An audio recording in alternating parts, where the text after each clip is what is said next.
viewers, and welcome back to yet another feisty and exciting episode of Erongo Talk.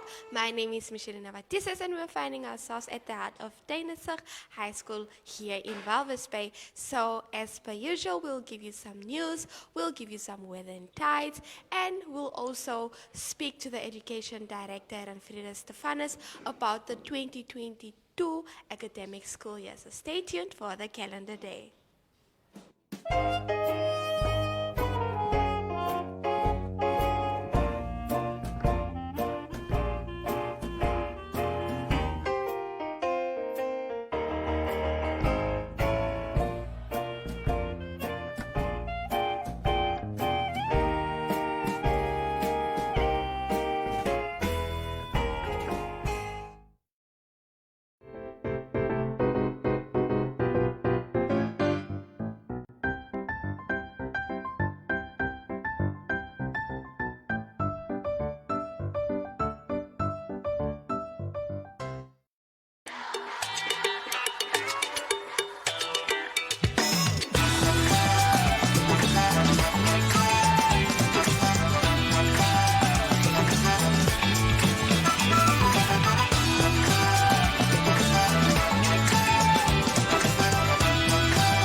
And for our news for today, first up we have school calendar set for 2022. The Ministry of Education, Arts and Culture announced that the government schools has already started on the 10th of January for 22 for learners, whereas the teachers already started on the 6th of January. The total school days for 2022 will be 195, with the first trimester consisting of 99 days and the second trimester of 96 days. The first midterm break is slated for 3rd to 6th May, whereas the last school day for the learners for the trimester will be on 10 June. Now remember that we should keep in mind that the public holidays will also form part of the trimester. The school will restart on 26 July for the second trimester, and classes will continue until 26 September when the second midterm break starts, which will last until 30 September. Learners will also have home weekends on 18 and 14 March before hostel close for the midterm break. The second semester for hostel learners will consist of 128 days. Moving on to our second story, grade 8 initiation turns sour. Parents of grade 8 learners at NMH High School in Swakopmund on Wednesday threatened legal action against the school for alleged cruel and abusive treatment of their children during the school annual initiation process. The parents, through their legal representative Richard Metcalf, said that their children were subject to cruel, inhuman, and degrading treatment from other learners, all in the guise of initiation. The parents are accusing the teachers of turning a blind eye to this. Every year, grade 8 learners must wear their school uniforms inside out, wear plastic grocery bags as socks, are forced to keep their heads bowed in an act of subservience, and do physical exercise. Besides this, the parents are also claiming their children have to carry heavy objects, provide gifts and food to older learners, and are being exposed to the sun while having to remain motionless for lengthy periods. The initiated learners were also allegedly told to write excuse letters to the head girls if they could not afford to pay for the food and gifts demanded.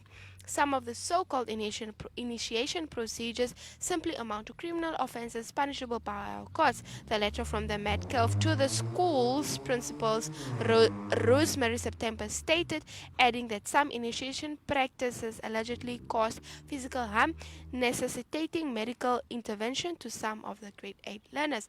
Moving on to our third and final story for today.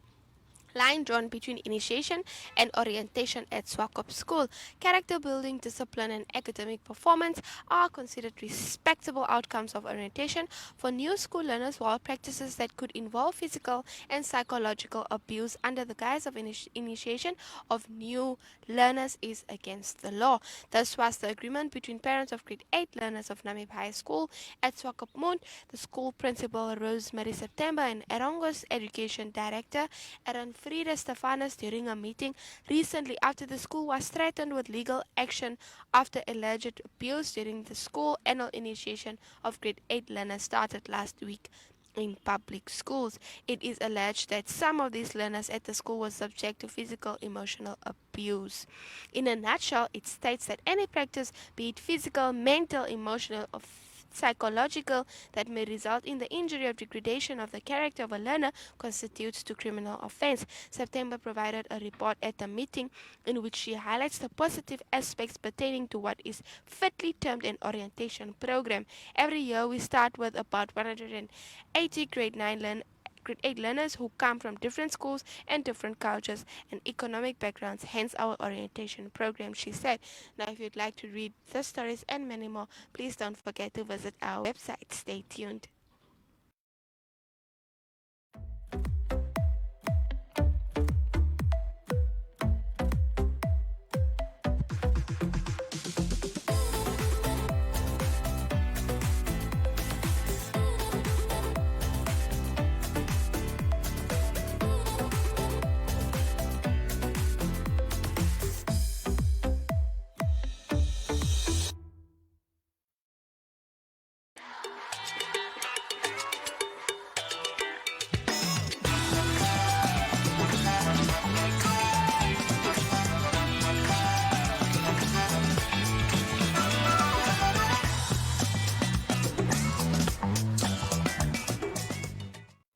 Welcome back, viewers. I am joined by Ernfriede Stephanus, who is the Education Director of the Erongo region. How are you? I'm fine, how are you? I'm well. I must say the schools have been hectic ever since the schools started recently. Can you just give us a brief overview about the registration process that has been taking place from the onset that the school started? Yeah, you know that the registration process already started last year. It's an annual event when we start with campaigns in May, and then the registration period itself kicked off in June, and it should be finalized by September. The parents should know whether the learners have placed in school or not. After that, the record keeping list should be forwarded to the regional office, and this is where we now, in the beginning of the year, the colleagues of the admission committee will do the placement at different schools where places are available. We started off with a list, especially in Walvis and Swakopmund, we have a challenge as it is already known. We started off with 395 grade 1 learners that are supposed to be placed in Walvis, grade 1s, and in Swakopmund we had 120 that were on the record keeping list. So what normally happens is that we will look at the number of learners that we have at school. Some of the parents are not bringing the learners back. They were encouraged that the learners should report back by last week Monday so that we know that spaces are still available. The other option is that we are resorting to platoon systems where we ask schools to have afternoon classes. So we have implemented in, I think, 2 schools, Frederede, we have requested them to take in 4 groups of grade 1s for now, and then also we are renting classrooms from churches and where we can have space just to accommodate these learners. We were supposed to build additional classrooms for this year. We received the funds late last year. We have requested additional funds, and with those funds we will build additional classrooms, but we also opt for 2 project schools. One in Swakopmund for a junior secondary school, and then 1 pre-primary in Walvis Bay. Oh, nice. Yes. So you mentioned that space is always a challenge in the beginning of the year. So are there still learners up to date that do not have places, like you said, that you're renting out churches or classrooms, and yeah. So are there still lack of spaces, or the measures that you put in place, are they helping so far? Yeah. Every year we put measures in place to accommodate all the learners. So, but to address this challenge, we need more schools, as I've already said many times in interviews. Head office will build one primary school. The site meeting already took place. They should just do the site handing over. So that in itself will be a relief also for the region. So where was the school built? The school is going to be built. Okay, it's going to be built. There was just a site visit in the the site handover. visit took place and the handing over. It's still in process.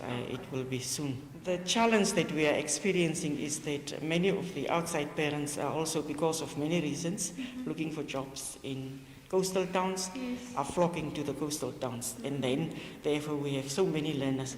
But what we are saying is that we have schools with hostels, and if learners can also use that opportunity to enroll their learners in those schools. Dibasen was recently renovated, the 2 blocks that were burnt long before independence. So there we also enroll grade 8s, grade 9s and 10s. The figures were given to the public, and the challenge there is only that we still need to provide the furniture, and then the learners can start.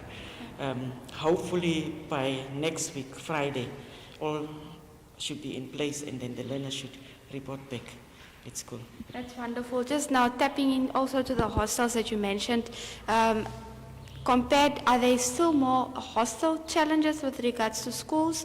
Other than Dibasen now, of course, that still needs furniture. How is the situation with the hostels in the Erongo region? Yeah, no, the other challenge with not only with regards to hostels is that we have a water challenge, and most of the hostels are affected. Like Katora is one of them.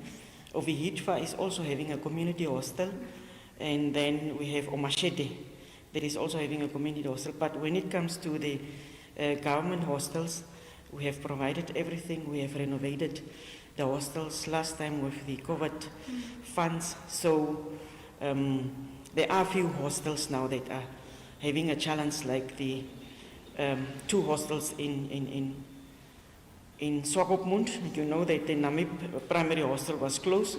There is a major renovation that needs to take place there. The pipes are rusted, and then the roof is leaking. We have the same experience now with Namib High hostels, where recently, I think 2 days back, it was raining and then they were flooded. So we could not attend with the COVID funds to all the hostels, but we have a few hostels that need major renovations for the learners to be at a safe place. All right. And now just moving a bit into the rural areas, how's the situations with the rural areas that side, the schools, the placement, just the process that side, how is it going? Most of the rural areas is in Omaruru circuit, and we do not have really a challenge there. As I said, many of the parents are flocking here. So the placement, normally, even if we report, we only report on the 2 circuits, Walvis and Sokopun, because we do not have a challenge in Omaruru. The only challenge is that we have learners on farms that we are now looking for and bringing into the schools. We have recently have a challenge where 2 learners also walk away from the hostel because they are not used to this situation of staying in a hostel, but they are small and we are trying to bring them in. Yes. But we don't have a challenge really in the rural areas. Right. Yes. And you mentioned that there are projects going, like one of them, the site visits, and there's still a handover that should take place. What other projects can we look into for this year? What other projects are up the sleeve? Yeah. Last year we built 16 standard classrooms and 8 pre-primary classrooms. That's now the budget of 2020-21. With the additional funds that we got also last year, we are going to build, we advertised 12 classrooms. It will be 12 plus 3, 15 classrooms will be built, and then with the rest of the funds, we will attend to the 2 project schools at the regional level. That I said, one will be in Walvis, and one will be in Swakopmund. We have a challenge in Walvis with the plot where we were supposed to build these schools. You know that if you look at the situation, most of the schools are situated in one center. So we will have meetings as soon as possible if we can have that, because we want to kick off this project, and at least within 2-3 months it should be done. All right. And we're also finding ourselves in a classroom with new furniture, so let's just talk about that. We're at John Avasep Primary School. What is happening here? Yeah. At John Avasep, we built 6 classrooms last year, at a block of 4 and a block of 2. So we have received funds, but we have placed the orders, and it's a little bit late. These colleagues, I talked to them yesterday, they are working around the clock to attend to this. These desks that you are seeing here are the ones that is a regional project. NMH is repairing all the old desks, and this is what we have now. In the meantime, we supply the schools with the desks. Now, the challenge is the chairs. They are still busy with that, and we do not have also so many frames that we have to repair. So what I was telling the principal is that if the parents can at least one learner grab a chair from home, and at least teaching and learning should start. By latest Monday, everybody should be back at school, because the learners are already enrolled, but it's only the desk and chairs that is a challenge. Yeah. Thank you, Director. Any last comment that you want to give for the 2022 academic school year? I can only say that I wish my staff, regional staff, the hostel staff, the teachers on the ground, those are the people who are working hard anyway at school level, all the best for 2022, and then we should take hands and look after our kids. They are the future of tomorrow, and my office is always open. It's an open door policy, and everyone with challenges can just approach us, and then we will address the challenges together. Thank you so much, Director. All the best for the academic year. Thank you.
To make bullet points with colour when I study. It helps me remember the stuff shortly, and I like to ask myself the questions like how and when and what happened and stuff like that when I'm studying for history or something like that.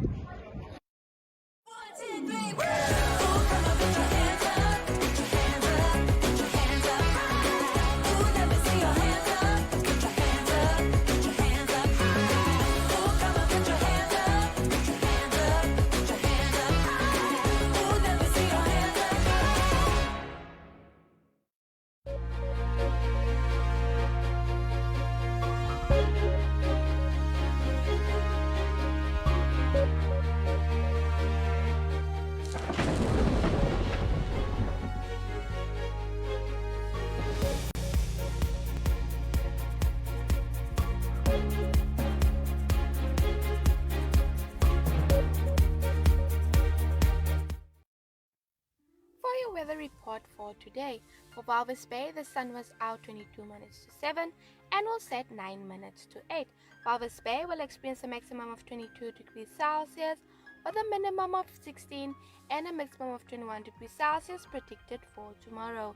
A west wind will prevail with a speed of 11 kilometers per hour. For Swakopmund, the sun was out 21 minutes to 7 and will set 9 minutes to 8. Swakopmund will experience a maximum of 22 degrees Celsius with a minimum of 16 and a maximum of 20 degrees Celsius predicted for tomorrow. A west wind will prevail with a speed of 11 kilometers per hour. For Henties Bay, the sun was out 20 minutes to 7 and will set 9 minutes to 8. Henties Bay will experience a maximum of 22 degrees Celsius with a minimum of 17 and a maximum of 21 degrees Celsius predicted for tomorrow. A west-southwesterly wind will prevail with a speed of 11 kilometers per hour. For Arandis, the sun was out 23 minutes to 7 and will set 12 minutes to 8. Arandis will experience a maximum of 28 degrees Celsius with a minimum of 14 and a maximum of 26 degrees Celsius predicted for tomorrow. A west wind will prevail with a speed of 13 kilometers per hour. For Usakos, the sun was out 25 minutes to 7 and will set 15 minutes to 8. Usakos will experience a maximum of 37 degrees Celsius with a minimum of 15 and a maximum of 35 degrees Celsius predicted for tomorrow. A southwest wind will prevail with a speed of 15 kilometers per hour. For Karibib, the sun was out 26 minutes to 7 and will set 16 minutes to 8. Karibib will experience a maximum of 37 degrees Celsius with a minimum of 17 and a maximum of 36 degrees Celsius predicted for tomorrow. A southwest wind will prevail with a speed of 13 kilometers per hour. And last but not least, for Omaruru, the sun was out 25 minutes to 7 and will set 17 minutes to 8. Omaruru will experience a maximum of 37 degrees Celsius with a minimum of 17 and a maximum of 38 degrees Celsius predicted for tomorrow. A south-southwesterly wind will prevail with a speed of 9 kilometers per hour. And that was it for your weather report.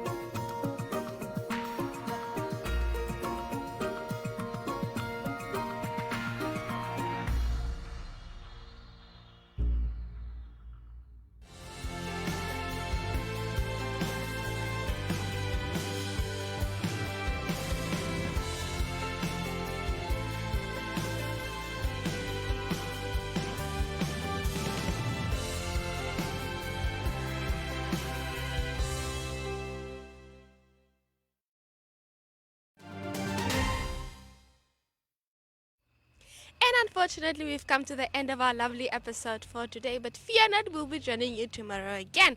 If you have news for us, video clips for us, messages that you want us to share, or just talk to us, please send us your messages and videos to our WhatsApp and Telegram number, which is 0811 7040. I repeat, 0811 7040.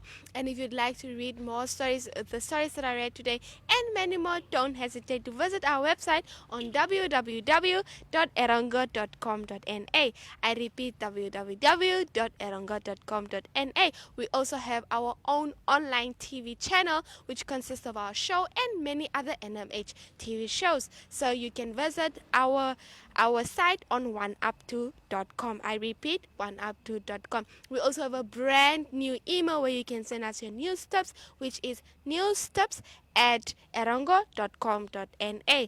I repeat, newstips@erongo.com.na. From myself and the rest of the Erongo team, it has been a pleasure talking to you today and hosting you today. See you again next time.